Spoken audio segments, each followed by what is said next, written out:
So welcome, everybody. Those of you who don't know me, my name is Dan Kerr, and I have the privilege of being your moderator for today's program. And I'm happy to announce that as I'm multitasking here, a number of people are logging in. So we start promptly at 11 o'clock. People often ask this poetry series, why do we call it Second Saturdays? It's because it's always the second Saturday of every month. And Kathy does a great job lining up poets for us. Please keep your microphone muted. If you just joined us, keep it muted so we don't get a lot of background noise. If you'd like to be in the open read, just put your name in chat, and I will, when we get to the open read, I will call you in the order that you put your name in chat. And if you are chat challenged, after we go through all of the people who have the name in chat, between Kathy and Richard and I will make sure that anyone who wants to read gets a chance to read. We do believe that feedback is a gift. So if you like something that we did today, please let us know. If you think we can improve this, we've been doing this now virtually for about 2 years, but we're always open to improvement. So whatever feedback that I get, I do periodically go over that with Kathy and Dr. Bronson. So if you have feedback, please share it. Very difficult email to remember, danielbkerr@verizon.net. Our planned agenda, we start about 11. We're scheduled to go to about 12. We may flex a little bit. The wild card is how many people want to read. So the earliest we'll end is 12. Sometimes we'll flex to like 11:15. We've never gone 12:15. We've never gone to 12:30 yet.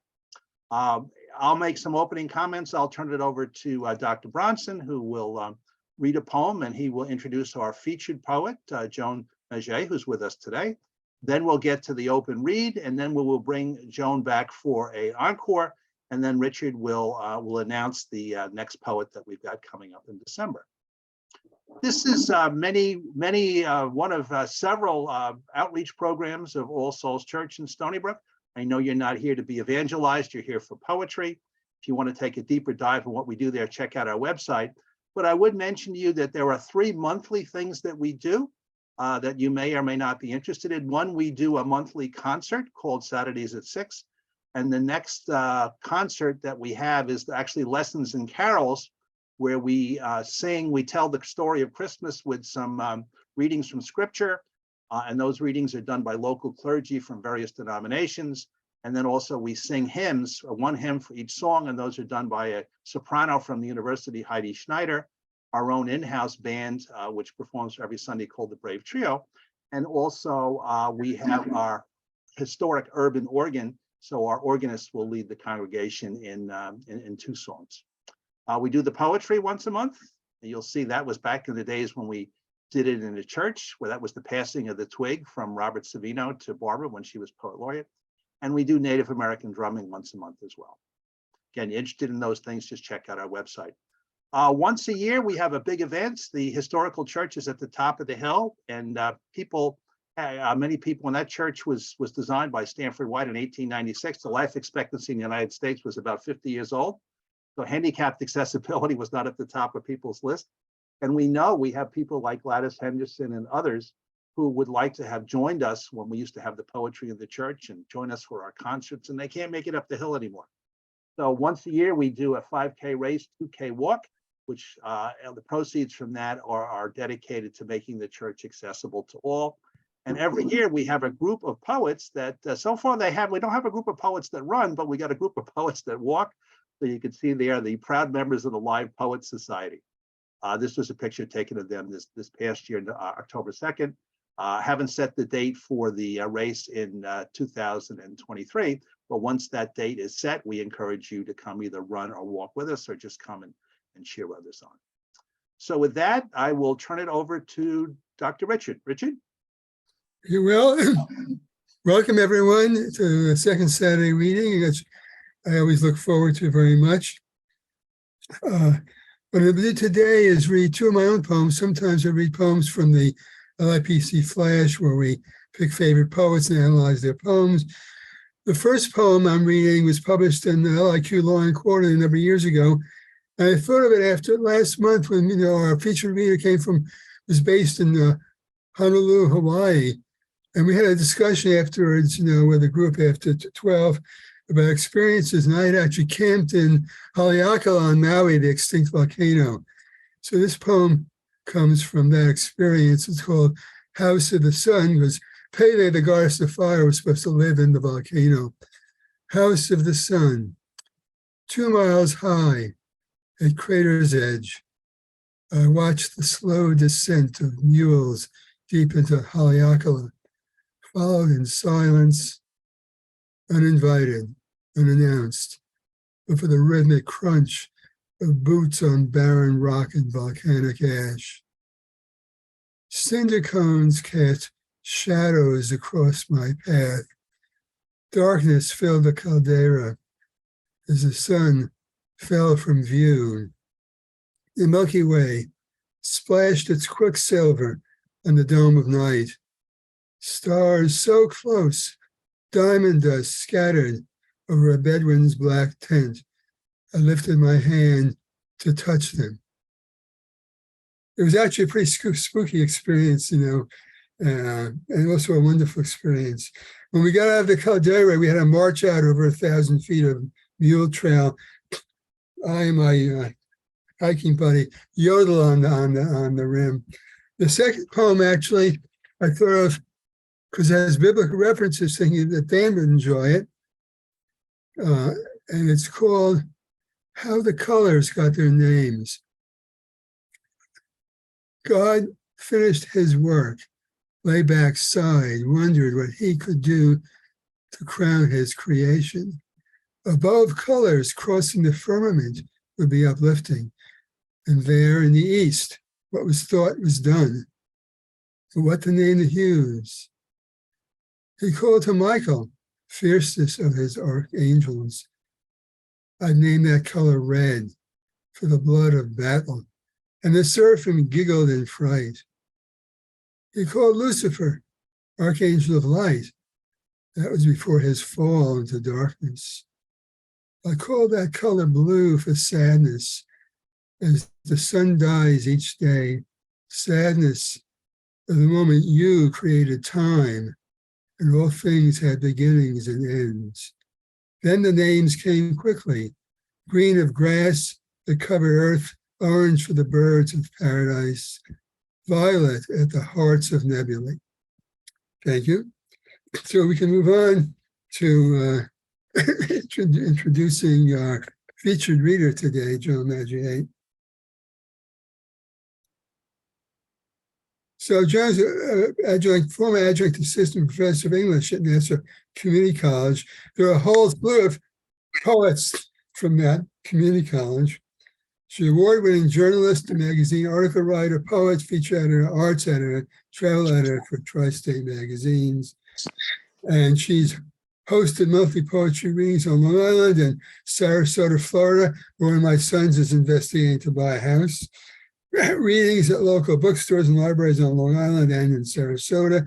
And she's been the author of 4 books of poetry: Tender Chains, Haiku for Children and Mothers, Push Back the Boundaries, and Newsy Limericks. And a couple of books are available on Amazon and Barnes & Noble. So I welcome Joan to the Zoom podium and look forward to hearing your poetry. And hopefully we'll unmute without difficulty. So, Joan, there should look on your computer screen where you turned it on before, where you had the icon for the video. There should also be a little microphone. It's in the lower corner, right or left. And I know she's got her son there if she gets totally lost. Okay, should be on the bottom of the screen. Dan, can you unmute everyone and then everybody individually mute themselves? We can try. Let's give her another second and then I'll go that as an alternative. Okay. Can I unmute everybody? I cannot. My powers are limited. Joan, is the sun around? I can't unmute, Pathy. I can mute, I can't unmute. My powers are limited. Maybe we have to let Zoom know. Maybe there's some way they can Yeah. put that in with their updates. Mhm. Joan, the other alternative, if you can't get your son to help you, the other alternative you could quickly log out and then log back in. We could try Right. that. But my advice is get the son. Daniel, do you have a co-host? Because your co-host may be able to. No, I I'm don't your- have a co-host. I don't have a Okay. co-host. No, we're all very dependent on Dan. Mm. We're Dan dependent. And Dan has limited powers. Hyphen. So, okay, Joan, are Joan you is- on an iPad or Hold are you on a Second, laptop? hold on, how's this? Yes, perfect. yes. Can you hear me? so if Yeah. everyone who We is, We did it. hear you. if We can everyone who hear. is, okay, Okay, Joan, I did it. Thank Okay. you. if everyone who is, Okay, hold on, Hold on. hold on. If everyone who is trying to be helpful would please mute your mics. We've got You- Joan, so you please all mute your mic and refrain from giving any more advice. Joan, they're all yours. thank Thanks for you. your persistence. Thank you. Since I like to write about the process of writing, the first group of poems is going to be about that. The first is called I Choose My Muse. My safe space is easy to find. I simply leave the crowds behind. I nest in the warmth of a country breeze. I'm shaded by mountains, grass, and trees. With thoughts of Shelley and obeyed, a triolet, a serenade, among the melodies of birds, with pen in hand, I search for words. Butterflies and dragonflies become my muses in disguise. Crickets chirping in the night remind me that I'm here to write. I find it easy to compose with jasmine and lilac at my nose. The shifting clouds across the sky convince me to personify. The crunch of twigs beneath my feet, the rustic air of folks I meet, the hum of flies, the buzz of bees, coax my thoughts to flow with ease. The distant mooing of a cow encourages more rhymes somehow. Like Wordsworth, who called the meadows home, green and serene, I write my poem. The next is called Following Waves, and it's another area that encourages me to write, the beach. Following waves. My husband speaks against whirring motors of wave runners on Nettle Bay. If you move your chair to the right, you'll catch another hour of sun. We are as brown as island rum from sunbathing on beaches we have walked 5 years away. I crave this friendly island of bonjour, croissant, voila, where days pass like soft breezes in eternal summer. I explore, shop, swim, write 6 pens dry. I collect sea imagery like shells. Words rush through me to paper like waves hurry to shore.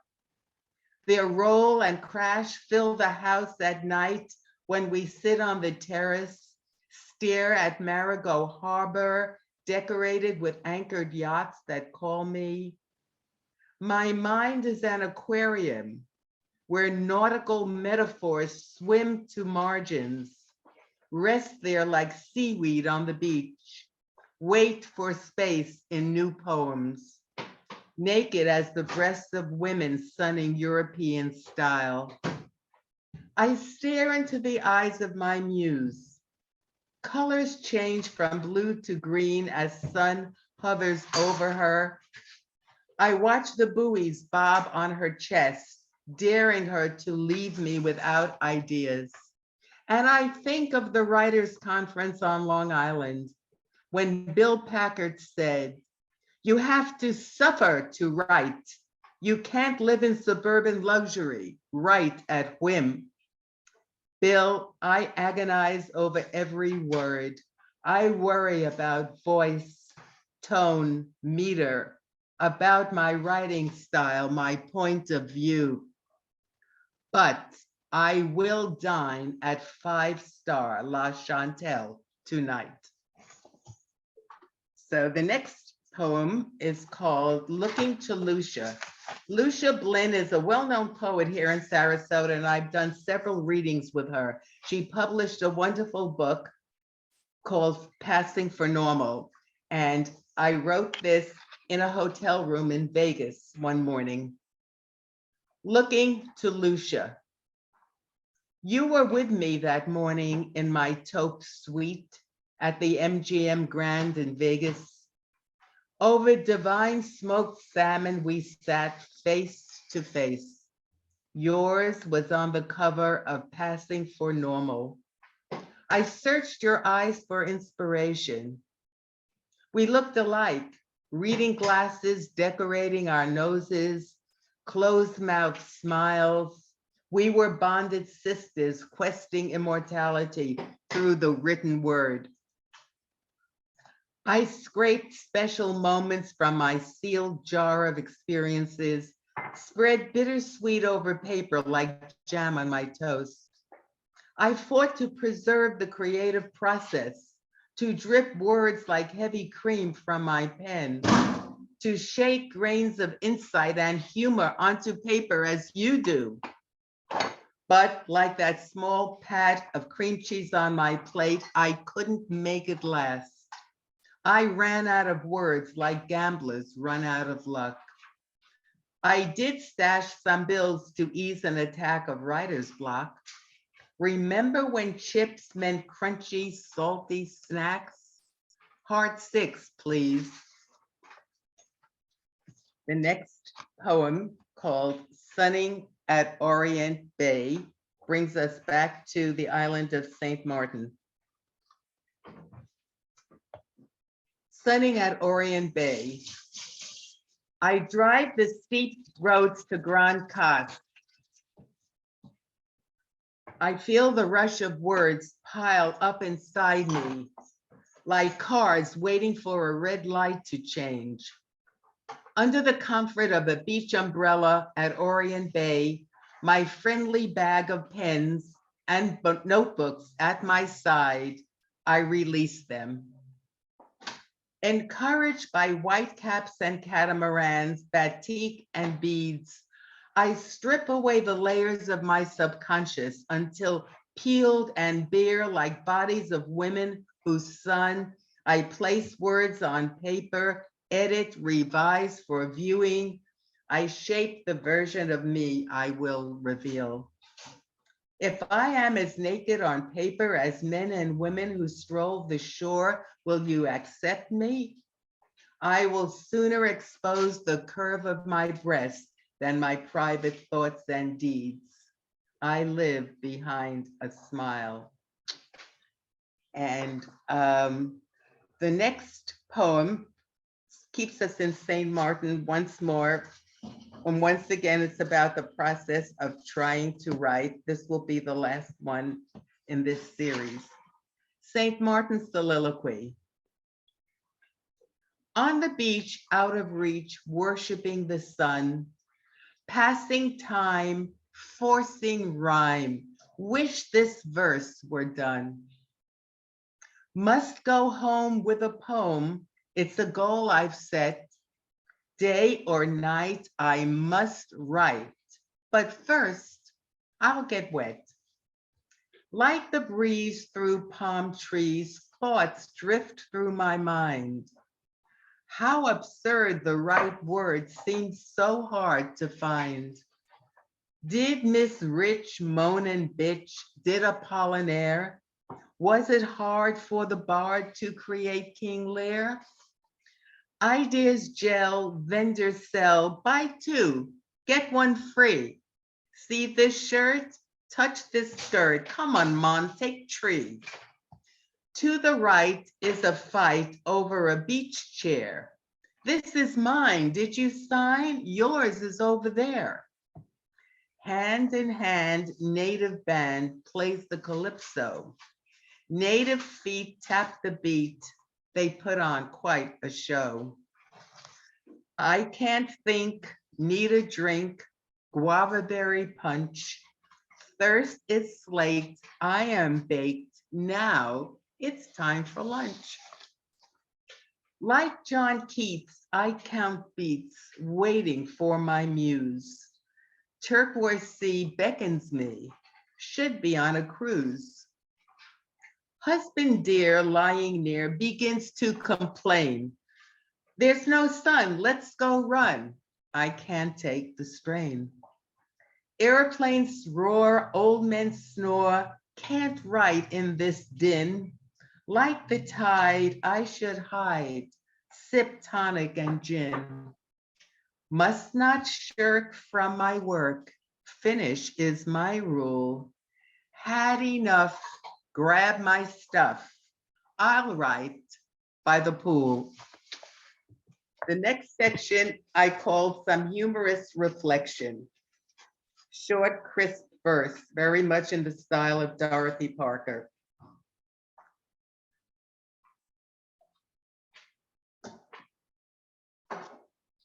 Okay.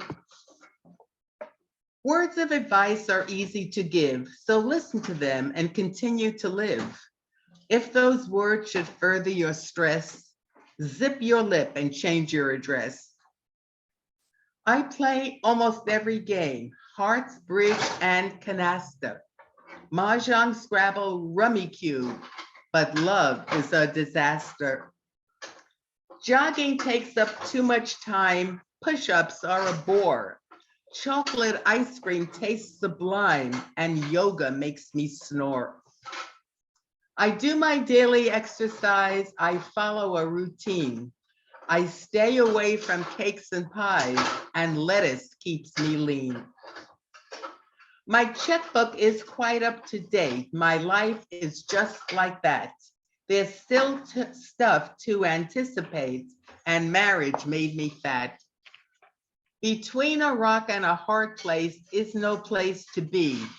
But if you must go there, at least stay for tea. To win the aging dowager, he was suave and funny. He sent her flowers and chocolate, but a young stud took her money. You promise each other forever. You choose a favorite song. You say you'll be faithful. However, one of you is wrong. And now, the last one in this series is called What's in a Name? When Logan was a last name and Dakota was a state, Madison was a city that no one could debate. When North was a direction and apple was a fruit, summer was a season that no one could dispute. That's when you could distinguish a first name from a last, when name implied a gender, but that was in the past. My neighbor's name is Meadow. Her daughter's name is Lake. Her cousin's name is Carson, and that is no mistake. Yes, these names are common. However, I am prone to like names with tradition. I'm glad my name is Joan. The next section is on aging. The first poem is called Old Love.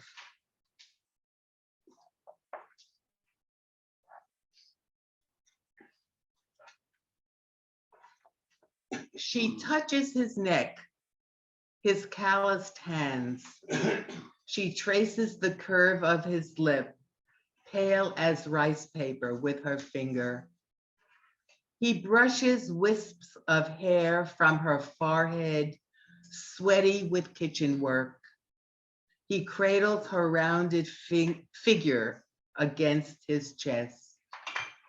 They love like this each night, a circle of arms near the hearth. Their bodies are tied into an old knot. The next poem brings us back to St. Martin. It's called Cold Bay at Twilight.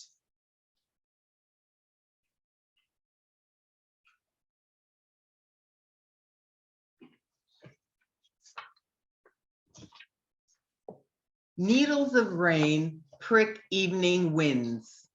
They toss crushed soda bottles, decomposed paper boxes into patterns, suffocating the beach. Bellies of gray clouds gather, dim mountains sheltering Cold Bay, threaten to burst their bladders over moored sailboats, looking frail and thin, sails furling the mast. Black streaks pierce the sky, momentarily paralyzing Ruth on her daily walk across twilight. She kicks coffee-stained cups scattered on sand, abused by storms, neglected by man. Then she runs into the water for a final swim before losing another day, before the inevitable dark. The next poem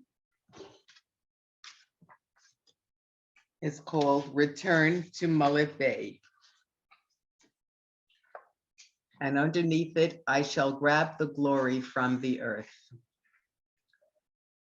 In here, the speaker thinks about her past. 12 years have passed. Again, I sit on Mullet Bay Beach, body lotioned, head hatted, lips glossed, skin shining sun like afternoon surf. I ignore the middle-aged spread around my waist like dated material. Near me, young topless women speak body language. Their taut thighs emphasize the texture around mine. Their flat stomachs contrast with mine that expands at whim like a rubber ball. My body, a canvas painted by years of life. At Mullet Bay, I reject winter.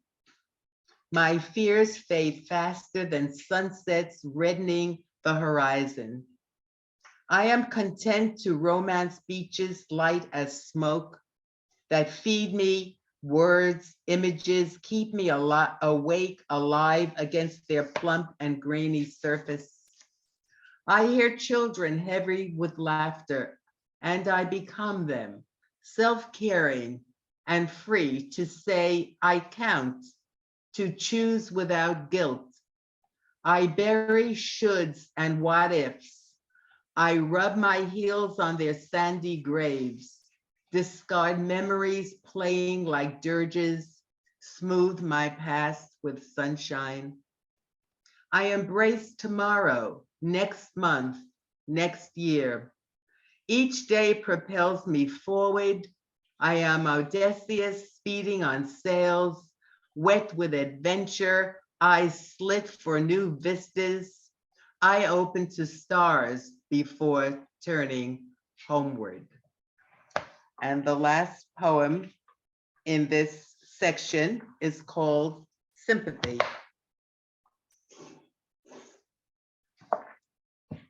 I watch the sun drop into the ocean. It reminds me I have one day less to live. The ocean sends waves that break at shore like millions of fresh tears. The next section rather, is on parodies. By the way, this is all from my book, Tender Chains. I love to write parodies. The first is called Beach Fever, and it's a parody of John Masefield's Sea Fever. I must go down to the beach again, where my throat gets hot and dry. And all I ask is a cold beer and a song to sip it by.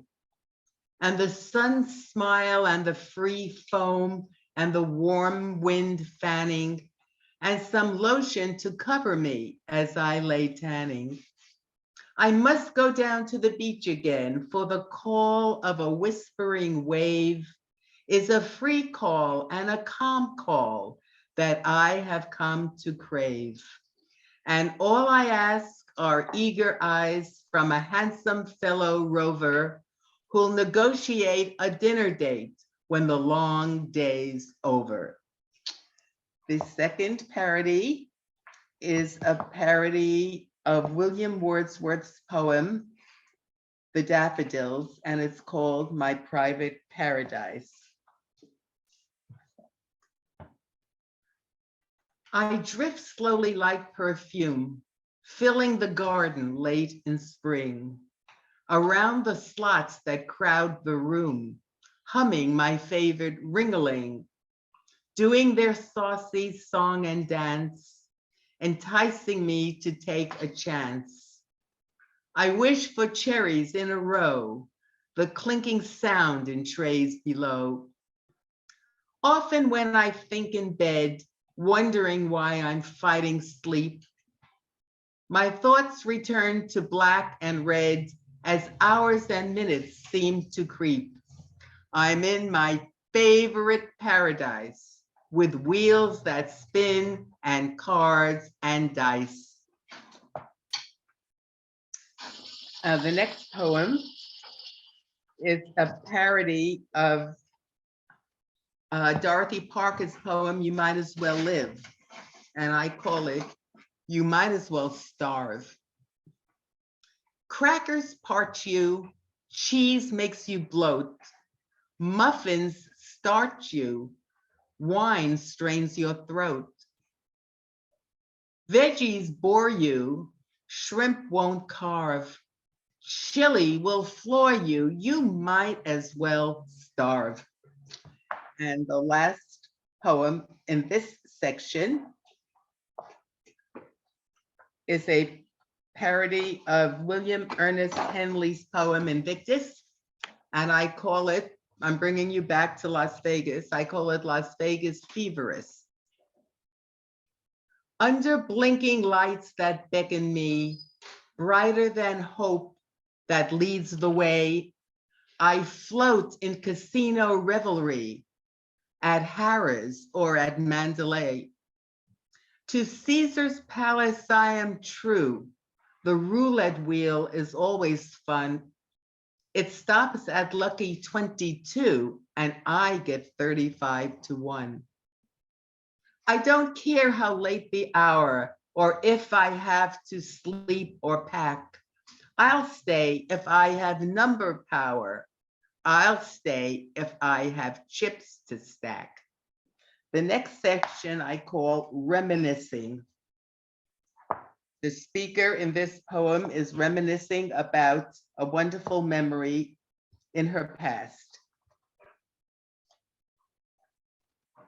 I think we have time for probably this one and probably one more, and then we move on. One more, okay. Yeah, after this one, do two, Do two, okay, please. Thank you. okay. Okay, this is called The Cottage. At the cottage, the air still pungent with cinnamon, rustles pebbles that crunch beneath my feet. A wicker basket replaces the carton where you stored wood for the fireplace. Images push through windows, swirl around me like leaves in autumn when you carry pumpkins from the garden for soup and pie. A straw hat hangs where the keys did. The switch plate I brought from Italy is still nailed to the wall where we'd linger, talk of Lovelace and Obeids. In the kitchen, the leaky faucet drips like the ticking of a clock I no longer set. Through the window, tractors, hills of dirt, a sign, custom built one family homes.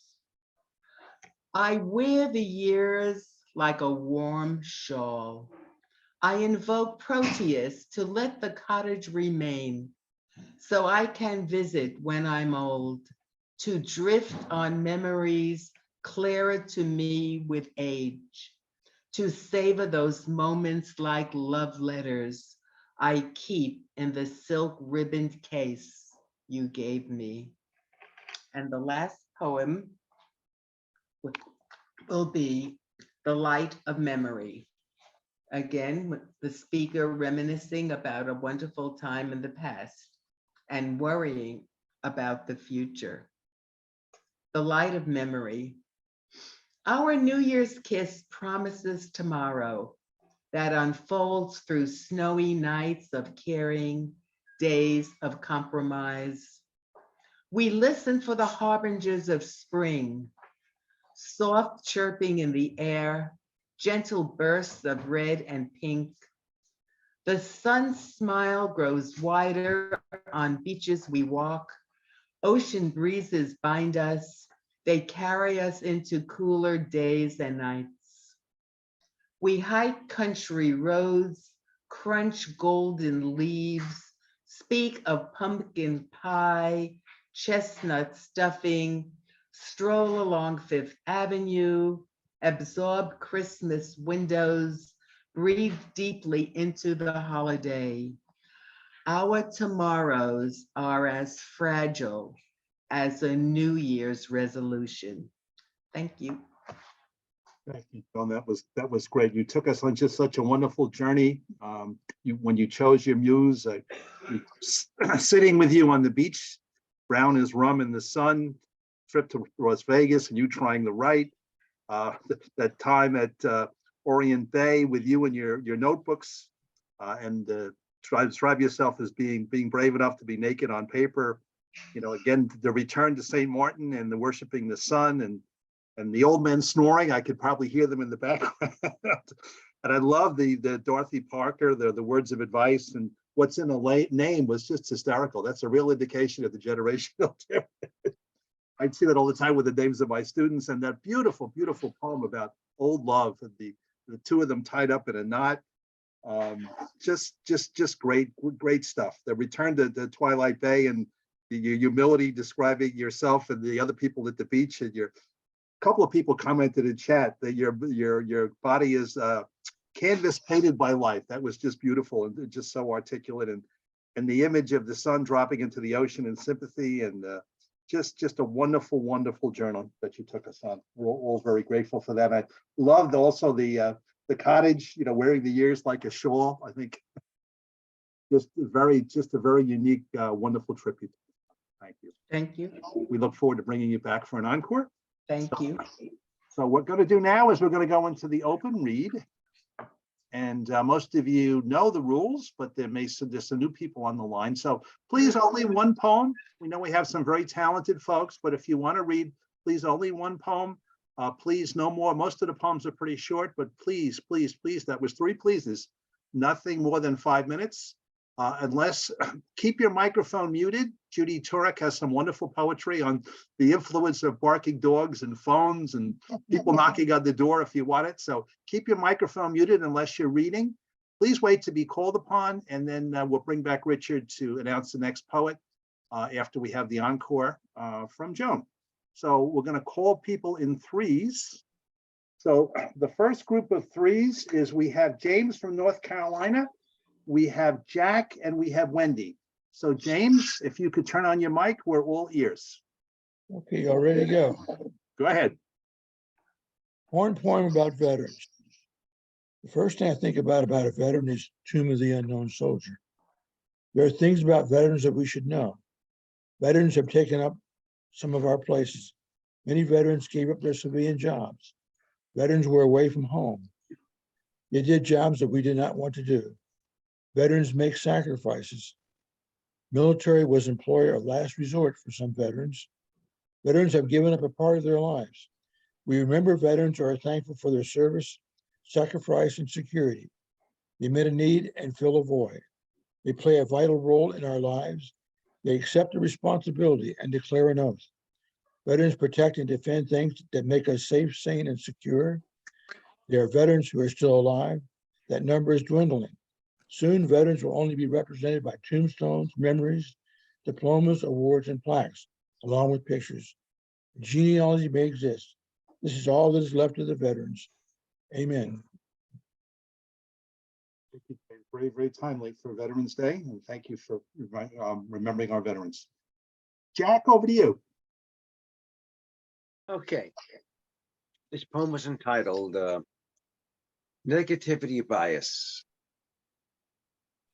When you put forth your word, there's a fear of a denial, a scrutiny that follows. The fear that all this preparation may have a fatal flaw, as is inspected by those who know. And the fear that all who will hear pronouncements will slink away, except for a few kind souls who will hang around pleasant small talk while you wonder what went wrong.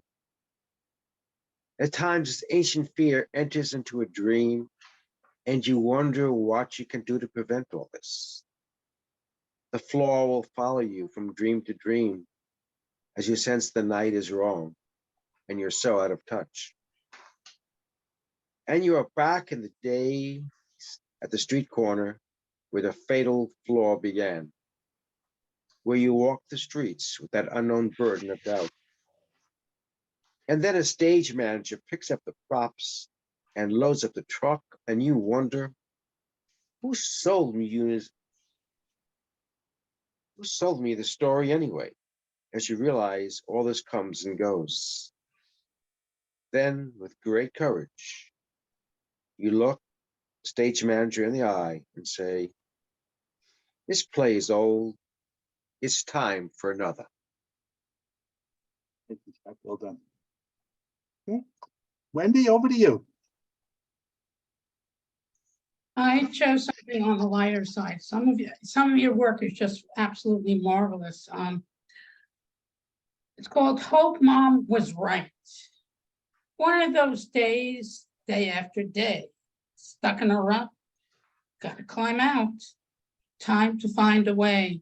Try some self-convincing. Everything happens for a reason. Every cloud has a silver lining. After a storm, there's a golden rainbow. Doesn't seem to help. Got to change my luck. My mother used to say, stepping in dog poop brings good luck. Decide to put my 2 dogs to work. Instead of a walk, let them loose in the yard. Hurry up, guys, do your poopy. Put on my dancing shoes. Time to dance up a storm. Well, I heard about the dog poop. I was thinking of the good luck of being crapped on by a seagull as well. So thank you, Wendy. Okay, Thank you. next group of 3 is JR, Bernardo, and Emily Sue. So JR, starting with you. Okay, good morning, all. So this is in honor of Veterans Day and my dad. And this was actually printed on a prayer card for my church. This and every day. I wake to an alarm that doesn't signal warfare, stand beneath a shower that isn't bullets raining down. Dress for comfort without a backpack of munitions strapped on. No need for a helmet, getting into a vehicle without tank treads, going to a 9 to 5 job that doesn't require soldier strength and doesn't end at 5. Take lunch somewhere other than a foxhole, return home to a warm house, cook in a kitchen without rations, sit on a couch not camouflaged, watch TV without fear a flickering light will draw an enemy near. Go to sleep with a down pillow, cradling secure dreams, safe from artillery fire. And for this day, I thank every veteran who has ever served me my freedom on a silver platter, my gratitude for this and every day. Thank you. Beautiful, JR. Really feel the soldier involved in combat. So thank you for that. Bernardo, over to you. Thank you, Daniel. I bring an offering this morning and associate with the time we're waiting for. I haven't turned the news on in a couple of days to figure out what the final tallies are for this election thing. But I wrote this poem about Puerto Rico a couple of years ago. To me, it symbolizes what happens when we put people in positions of power who don't really care about other people. Our country 'tis of thee, a mystery of reason. Collusions affected our elections, yet no one speaks of treason. So divided, we cannot hide it, and we can't see any movement. No persuasion in conversations and discrepancy in improvement. We don't agree in what we see or how we think or feel. Some enact alternative facts to challenge what is real. Life is hard in this regard. Who can we really trust? What is correct? Where is respect for every one of us? I know, but what about Puerto Rico? So many discussions all about Russians, but Congress takes its time. Their patriotism is a given while towing the party line. Our officials thwart potential to truly make us great. They side with greed, ignoring need and barely deal with hate. Justice dwindles, racism rekindled, the houseman's on the porch. Very fine people see no evil, not by the light of the torch. Inciting danger with misplaced anger, shaming and blaming and such. Flip the focus, statement is bogus, the truth is much too much. And I know, but what about Puerto Rico? They complain you best refrain from disparaging our flag while marching with zeal through Charlottesville, stars and bars to brag. Or First Amendments blurring resentments with guns, spewing hatred and curses. And police kill almost at will, saying all they did deserved it. Unembarrassed the way they carry statements false, distorted, and caught on tape, and still they make a lie the thing reported. I shake my head to clear the dread, to not take on depression. With all it's given from television, I'm sorting the facts from my questions. And I know, but what about Puerto Rico? Polls are showing distress is growing, and so too separation. We used to claim we were ordained a beacon for all nations. Now lights are dim, we look to him, have hopes to no avail. People are dying, and he keeps lying. It feels like we have failed. Belittling tweeting keeps increasing, staffers come and go.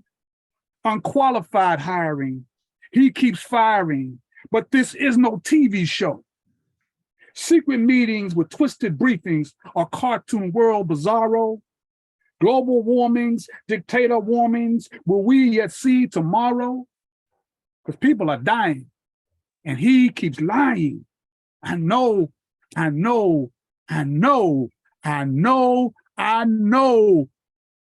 But what about Puerto Rico? Thank you. Thank you, Bernardo, for the eloquence of your words and your passion in reading it. Very impactful. Okay. Emily Sue, over to you. Good morning. Thank you, Joan, for your reading. It was delightful to travel to so many places with you. I'm going to read one that was just accepted into an anthology called Rumors, Secrets, and Lies. It's called No Choice. She hides her tears in the shadow of a heavy downpour, the morning gloom, a warning. Do not speak of what you intend to do. Caught inside a web spun from black robes and secret pacts, false promises. She listens for guidance from voices who'd always told her to dream her future alive. Rage rings louder than the sound of slamming doors, and she is resolved.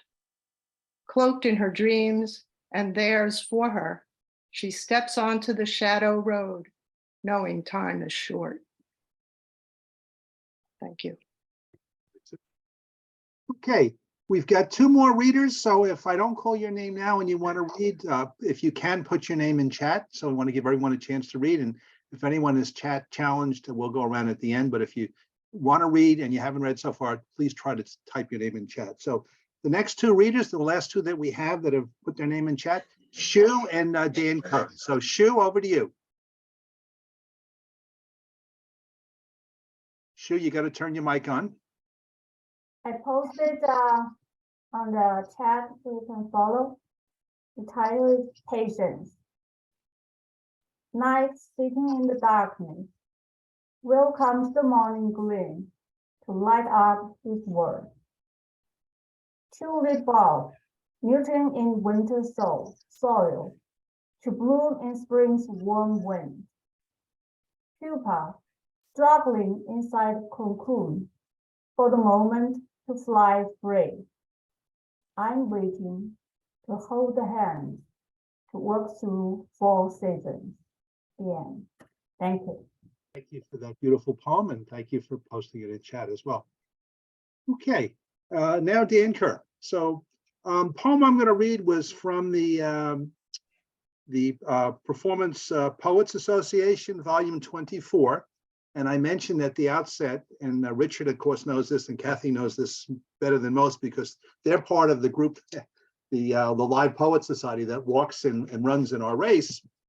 But it's interesting when you say you run the race. Well, that means I direct the race. But this is a poem about the one time I actually ran in a race, and it's called "Running with Foster's." Any of you who drink beer will know that Foster's is the one that's Australian beer that comes in the big can. Running with Foster's. My first 5K run began and ended in a graveyard. As I waited for the starting gun, I read the epitaphs on the tombstones. And they said, "May God hold you in his hand." Another said, "In his will is our peace." Another said, "Jesus holds you in your arms." And the last one I read before I ran says, "You never run alone."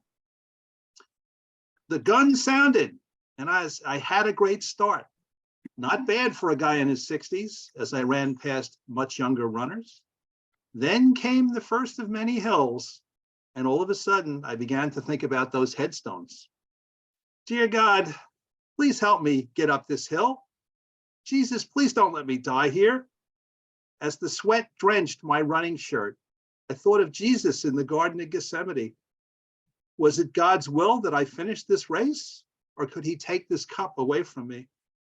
If only there was my own personal Veronica along the way with a cool cloth to wipe the sweat from my face. As I pondered the agony of each hill, I suddenly realized I was not running alone. The many empty big blue cans in my garage were testament to my love of beer. The tombstone was right. You never run alone. God may have not held me in his hand that day, but my good friend Foster's beer was with me at every hill. How much fleeter would I be if I drank water instead of beer?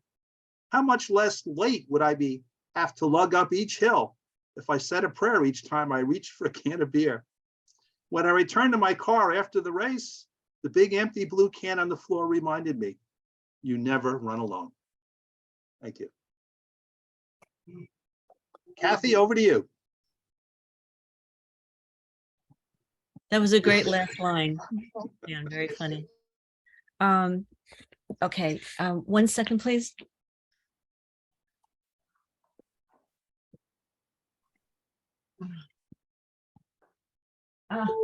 I just noticed that the battery on the computer was about to go out.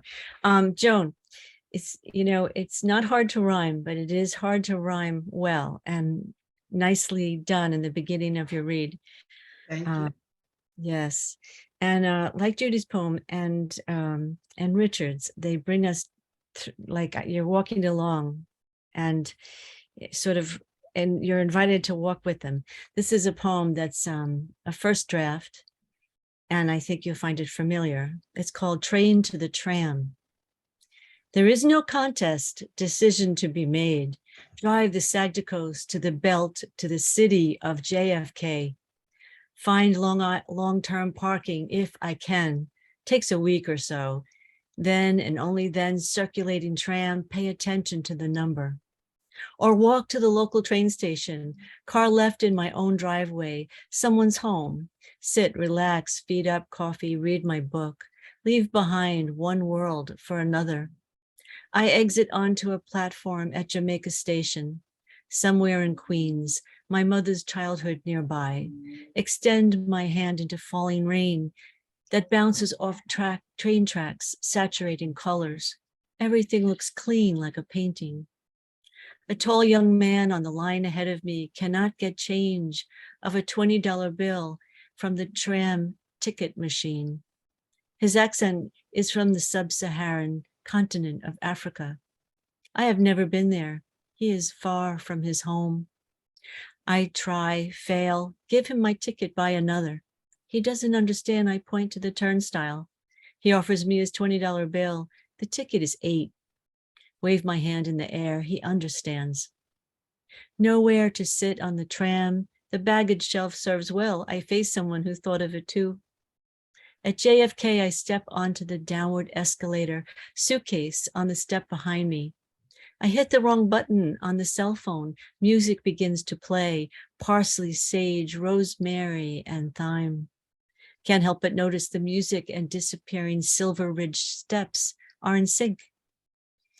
I am in the moment, not burdened with worries about future events, intermittent hauntings of past, pop-ins like infomercials on the computer. If I can keep clear, I will relish each step, remember to breathe, take things in stride, and like a child, find their treasure. That's it. Thank you, Kathy. Well done. Well done. Okay, so we've got around to, I think, everybody. Now I'm looking at everyone on screen. So if you'd like to read before we bring back Joan for an encore, just wave your hand or put something in chat. Going once, going twice. Kathy, I don't see any hands. Okay. Don't. Okay, so Joan, Okay. we're going to bring you Yes. back. We're going to bring you back for an encore. Okay, I'm going to leave you hopefully with a smile on your face. I'm going to be reading from my book, Haiku for Jutalian Mothers, because I decided Jewish mothers and Italian mothers are the same. So the first part of the book deals with Jewish mothers, the second half with Italian, and I'll try to do a few from each section. These are haiku. A brisk autumn wind, leaves turn brown, orange, red, gold. Put on a sweater. Do you have a cold? I warned you to wear a coat. Have some chicken soup. The kite soars above miles of white sand, blue ocean. Don't muddy your shoes. A few more from Jewish mothers. When they invite you, be sure to bring a house gift. Don't embarrass me. Open the window. Let the neighbors hear us fight. They'll see it's your fault. Here's some good advice. If you just listen to me, you'll do the right thing.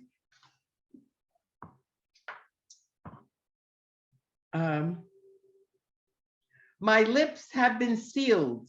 I won't tell you what to do. Can I live your life? Don't go to the mall. I'll get it for you wholesale. Don't you trust my taste? And now for some Italian mothers. Be here in a second. Okay.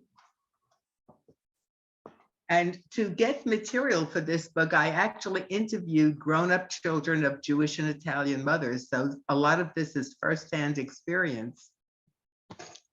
The bride looks pretty. The wedding costs a fortune. Give another 10. It's very private. Don't tell what your father makes. They'll ask for a loan.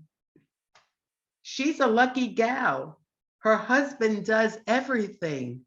Is he Italian? The garden hose leaks. If you're drinking out of it, you'll get a sore throat.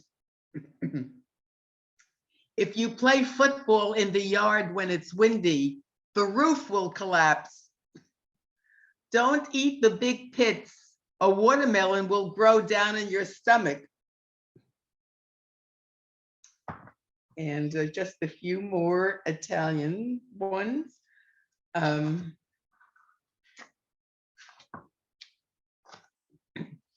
Show some respect here.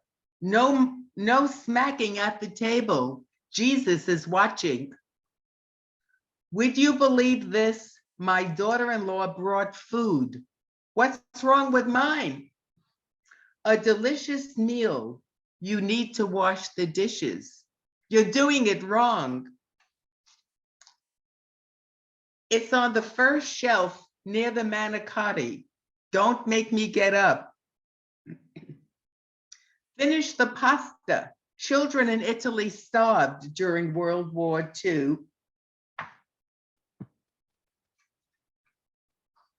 Do you think you're smart? Pay attention when I talk. I'll fix your wagon. And I'm going to end with two more. Do you want pizza? So what if they deliver? You still have 2 feet. If you want a dog, the folks down the street have one. Go over and play. And I'll end with that. That's wonderful, Joan. Wonderful. There are Well, many more in here. I can't speak for the Jewish part, but I am married to an Italian and have an Italian mother-in-law. And I think just about every one of those things she has said over the last 20 years. Okay.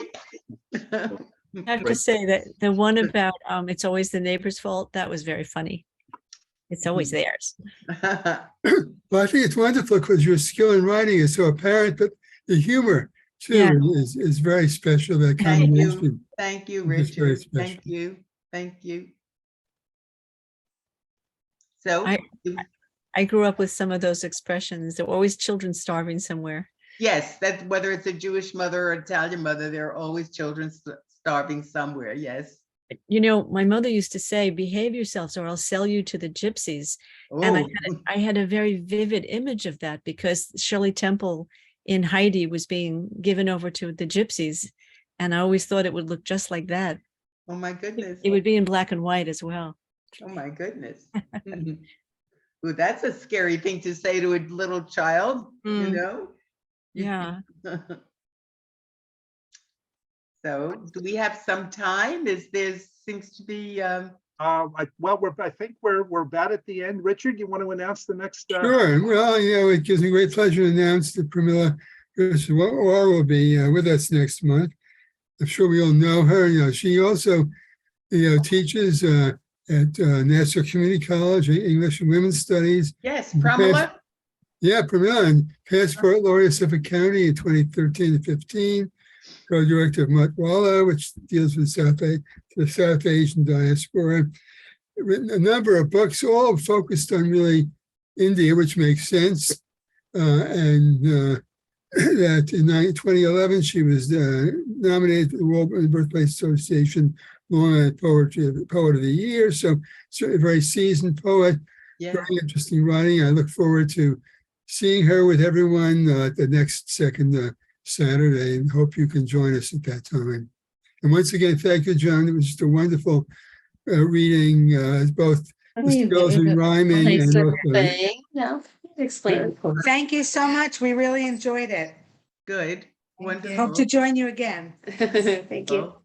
Thank you for Thank coming, you. ladies. Yes. Thank you. It was great. thank you so